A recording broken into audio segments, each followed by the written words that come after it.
Bem-vindos. Hoje a gente vai explorar uma figura, olha, fascinante. Camilo André Mércio Xavier.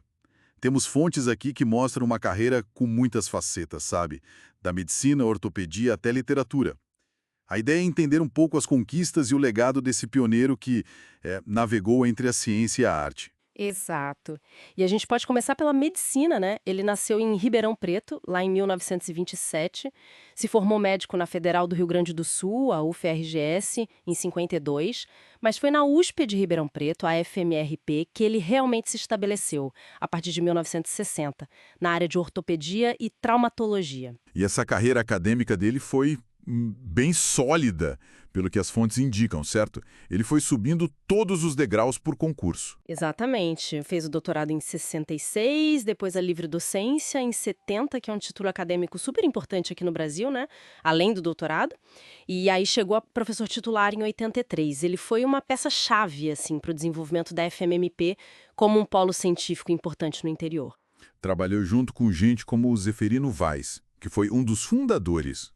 Ah, então ele não foi só um professor que dava aula, ele ajudou a montar a estrutura mesmo. Participou da criação da pós em ortopedia e, isso eu achei bem interessante, da área de bioengenharia. Sim, e isso acabou levando lá em 2000 à criação de um departamento específico, sabe? De biomecânica, medicina e reabilitação do aparelho locomotor. Essa ligação de medicina com engenharia era comum naquela época. Olha, não era o padrão, não. E aí que tá um pouco da visão inovadora dele, eu acho. Ele incentivou pesquisas, tipo, sobre usar ultrassom para acelerar a cura de fratura, sabe? Ou desenvolver próteses que não precisavam de cimento para fixar no osso, as não cimentadas. Mostra um foco bem prático, né? Usar a engenharia para resolver problema médico real.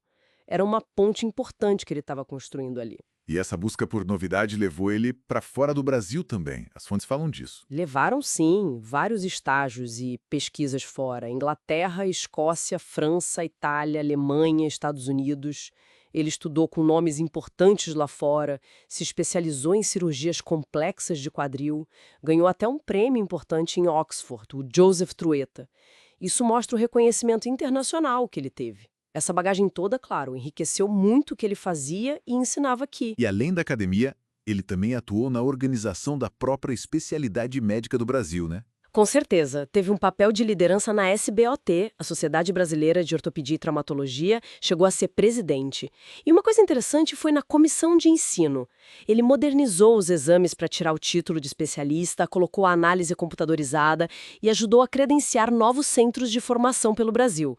Recentemente foi eleito para a Academia Brasileira de Ortopedia e Traumatologia, a ABOT. Ok, então o lado médico, pesquisador, líder acadêmico está bem claro.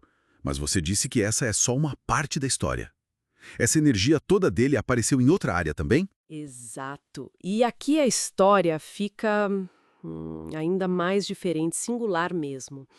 O Camilo Xavier também foi e ainda é um homem das letras. Poeta, escritor, membro superativo de academias de letras lá em Ribeirão Preto, foi presidente da LARP, da RL, ajudou até a fundar a Academia de Ciências da cidade. Espera aí. O médico ortopedista super técnico, escrevendo poesia, como é que essas duas coisas conviviam nele? Parece que muito bem. Ele publicou vários livros de poesia, os títulos são até sugestivos, tipo Fugas Cronológicas, e tem um que é uma brincadeira com a profissão, Ossos do Ofício, Ossos do ofício. Que ótimo. né? E mais do que só escrever, ele se meteu em projetos para levar cultura para a comunidade. Coordenou a Incubadora Cultural, o Ribeirão Cultural, projetos em parceria com escolas, com a USP, para incentivar a leitura, artes. Nossa, isso é impressionante. Ele não só tinha um interesse pessoal, mas agia para fomentar a cultura mesmo. É uma combinação rara, né? Cientista rigoroso de um lado e agitador cultural do outro. Sem dúvida.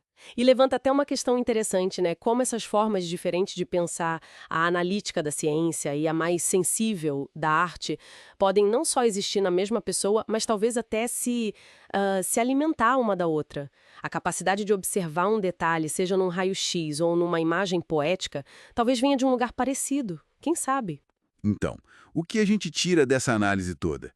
Temos o retrato de alguém com múltiplos talentos, que chegou no topo da carreira científica na ortopedia. Deixou marcas importantes no ensino, na pesquisa, na prática clínica. Isso. Mas que, ao mesmo tempo, cultivou uma paixão enorme pelas artes, pela literatura. E não só cultivou, mas trabalhou para espalhar isso. Olhando de uma forma mais ampla, a trajetória dele é um exemplo muito inspirador, né?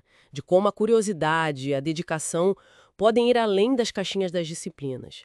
Mostra o valor de uma formação mais humanística, talvez, mesmo em carreiras super técnicas, e como áreas diferentes do saber podem sim conversar e se enriquecer. Fica, então, uma reflexão final para a gente. No mundo que parece empurrar cada vez mais para a superespecialização, qual é o valor, qual é o espaço de cultivar interesses diversos, de construir essas pontes entre áreas do conhecimento que parecem tão distantes, como o Camilo Xavier fez entre a medicina e as letras? É algo para a gente pensar.